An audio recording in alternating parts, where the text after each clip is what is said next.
Hello, YouTube. Long time no see.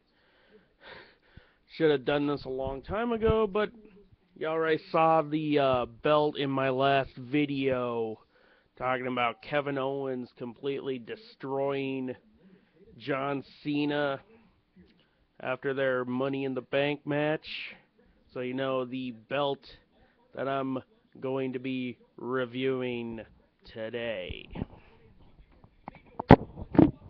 Alrighty.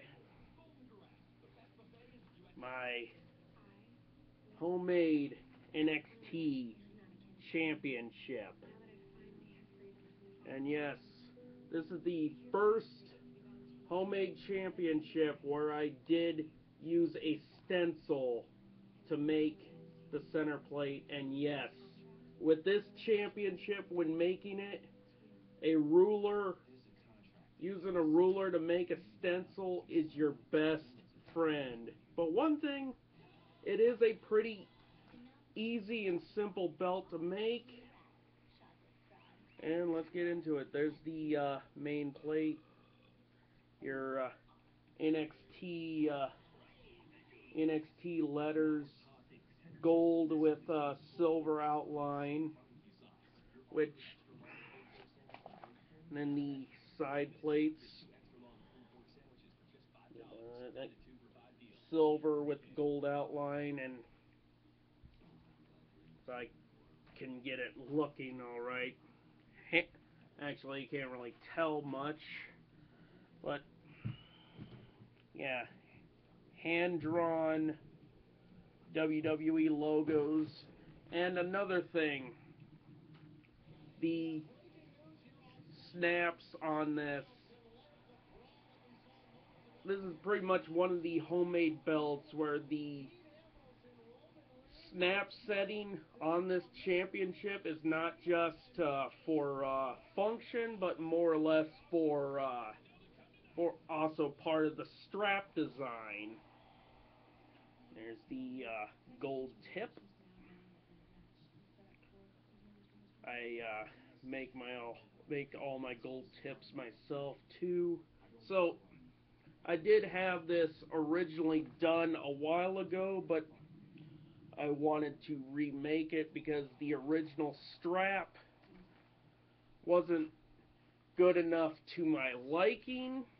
It wasn't long enough, and plus the cut around the center plate wasn't to my liking, so this is pretty much the other side of it.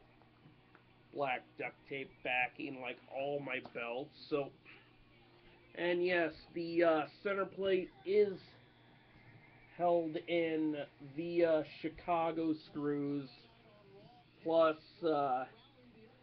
washers to add some extra thickness. So this was my homemade NXT championship.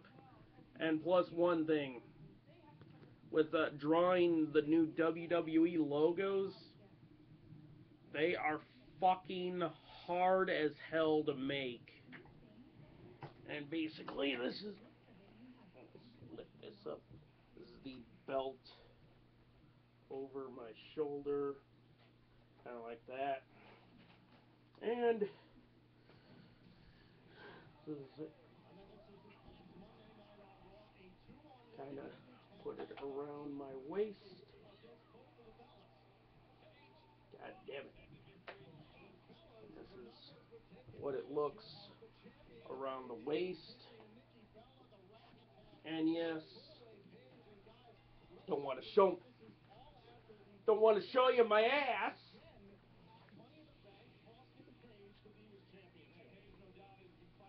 There we go. And yes, the snaps on this side are a little shorter than they are on this side, but what are you going to do? Can't make them all perfect. And now that this belt is actually shown off, go into a little bit of a wrestling discussion. Kind of like, I was kind of talking about this a little bit bit to myself. I talked about it a little bit with Boston Fan on Twitter, where the whole thing with Cena and Owens about where their third match should take place. My whole thinking was like Cena should not show up the battleground. But here's the thing. He was supposedly injured at Money in the Bank, so 5 weeks between Money in the Bank and Battleground, we know he can't stay injured that long because we know that John Cena magically comes back early from injuries because that's his fucking gimmick. So, here's what I'm saying. Like, 2 weeks or the week before Battleground, have Kevin Owens come out while John Cena's doing one of his U.S. title open challenge matches. Just take him out. Powerbomb Cena on the ring apron like he did at Money in the Bank. Make it to where Cena's unable to compete at Battleground. And then Kevin Owens goes in the Battleground, does one of his open challenges at Battleground. He just completely destroys some random mid-carder. Make him look strong going into SummerSlam. Then, night after Battleground, have Cena come back, build up for their final confrontation at SummerSlam, and put the United States Championship on the line for this match. Because, hey, they both have a victory over each other. Kevin Owens getting the first one, best out of 3 series. So, naturally, the final match should be at SummerSlam with the United States Championship on the line. That's just my opinion. Tell me what you think below, and peace the fuck out.